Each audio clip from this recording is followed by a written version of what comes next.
Hey everyone, and welcome back to the channel. Today, we're diving deep into a question that's probably crossed your mind at some point. Are you born an extrovert or an introvert? And more importantly, are you stuck that way forever? Let me tell you about Alex. Growing up, Alex was the definition of a wallflower. At parties, you'd find them glued to the snack table, pretending to be fascinated by a bowl of pretzels rather than making small talk. They had a small, tight-knit group of friends and felt most alive with a good book and a cup of tea. Everyone, including Alex, had labeled them an introvert. It was just a fact of life, like having brown eyes or being terrible at parallel parking. But then, something shifted. A new job forced Alex into a client-facing role, full of presentations and networking events. And slowly, surprisingly, Alex started to enjoy it. They discovered a knack for storytelling, a thrill in connecting with new people. Now, Alex is often the one starting conversations, the life of the work-related party. So, what happened? Did Alex magically transform into an extrovert? Or is the whole idea of being born this way a bit of a myth? Stick around because we're about to unravel the fascinating science behind where your personality comes from. And spoiler alert, it's a lot more flexible than you think. First things first, let's get on the same page about what extroversion and introversion actually mean. The terms were first introduced to psychology by Carl Jung. It's not about being shy versus outgoing. It's really about where you get your energy. Extroverts are like solar panels. They recharge by being around other people, soaking in that social energy. Introverts, on the other hand, are like rechargeable batteries. Socializing can be fun, but it drains their power, and they need alone time to plug back in. Think of it like this. An extrovert walks into a loud, crowded party and feels their energy bar go from 50% to 100%. An introvert walks into that same party and their battery starts to drain even if they're having a good time. It's not a judgment, just a different internal wiring system. Now for the big question, the whole nature versus nurture debate. Are you born with a certain wiring, or does your environment shape you? For a long time, this was a huge debate in psychology. Well, the boring but true answer is it's both. Modern research, especially from twin studies, suggests that genetics account for about 40 to 60% of the variation in personality traits like extroversion. That's a significant chunk. So yes, you might be born with a certain predisposition. Think of it as a factory setting. Some people's brains are just more sensitive to dopamine, the reward chemical, which can make them seek out the stimulation of social situations, a trait more common in extroverts. Introverts' brains might have a higher baseline level of arousal, meaning they don't need as much external stimulation to feel alert and engaged.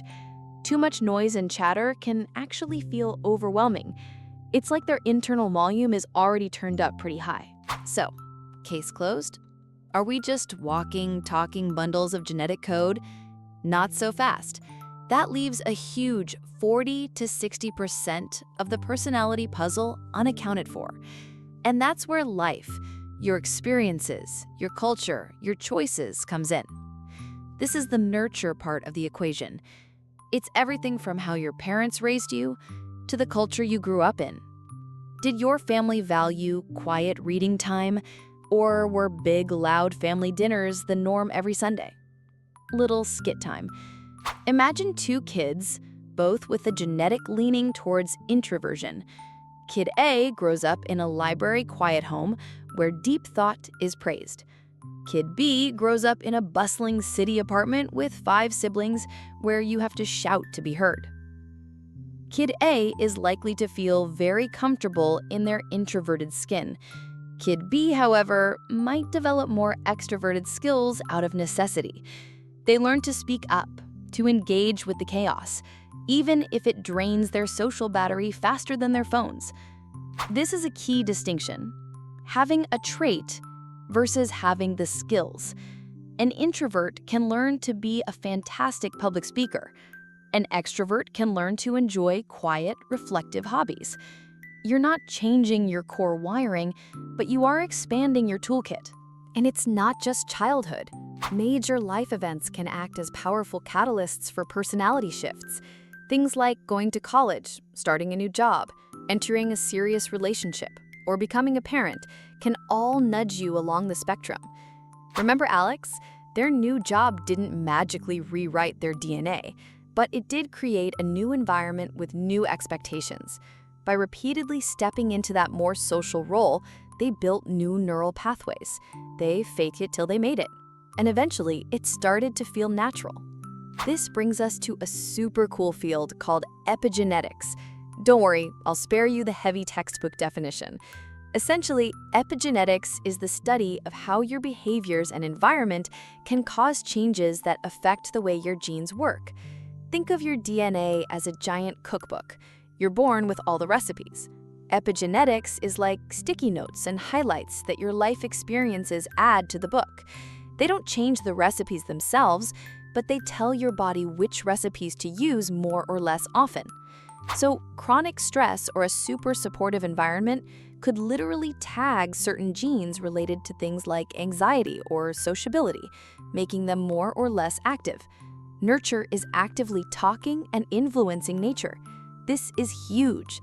It means that you're not just a passive recipient of your genetic lottery ticket. You're an active participant in who you're becoming.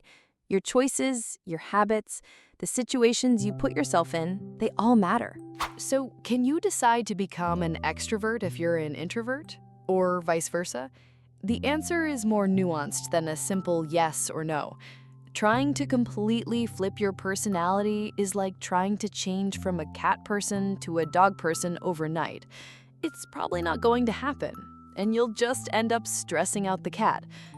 Most psychologists agree that our core temperament tends to be fairly stable. An introvert is unlikely to wake up one day and suddenly crave being the center of attention 24/7.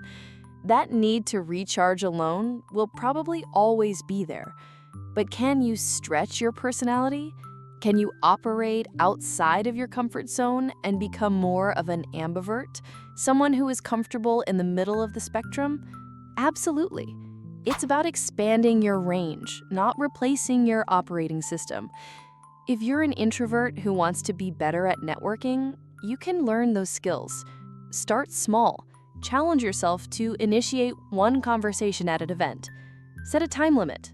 Tell yourself, I'm going to be on for 1 hour, and then I'm going home to recharge with Netflix and zero human interaction. It's about managing your energy, not pretending you have an infinite supply. And for my extroverted friends who maybe want to be a bit more reflective, try scheduling in some quiet time. It might feel weird at first, like an itch you can't scratch, but learning to be comfortable in your own head is a superpower. The goal isn't to betray your nature. It's to build a life that honors your natural tendencies while also allowing you to show up for the things that matter to you, even if they're a bit of a stretch. Another quick scenario. Let's talk about Maya, an extrovert who loves people, but she just started a new job as a writer, which requires a lot of solo focus time. At first, it's torture. She's constantly distracted, wanting to chat with coworkers. Instead of fighting her nature, she works with it. She uses techniques like the Pomodoro method, 25 minutes of intense focus, then a 5-minute break to walk around and say hi to someone. She schedules coffee meetings for brainstorming instead of trying to do it all alone. Maya isn't becoming an introvert. She's being a smart extrovert in a role that demands quiet focus. She's adapting, building new skills, and expanding her personality toolkit without declaring war on her own brain. And that's the real takeaway here. These labels, introvert and extrovert, are useful starting points. They give us a language to understand our energy needs, but they are not life sentences. You are not a fixed point on a personality chart. You are a dynamic, evolving human being shaped by a complex dance between your genes and your life. Your personality isn't set in stone. It's more like clay. constantly being molded by your experiences. Going back to Alex from the beginning, they are probably still an introvert at their core. After a long week of networking, they likely still crave a quiet weekend to recover. But they've proven to themselves and everyone else that their label doesn't define their limits. They are an introvert who's great with clients, an introvert who can command a room. Those things are not contradictions. They're proof of our incredible capacity for growth and adaptation.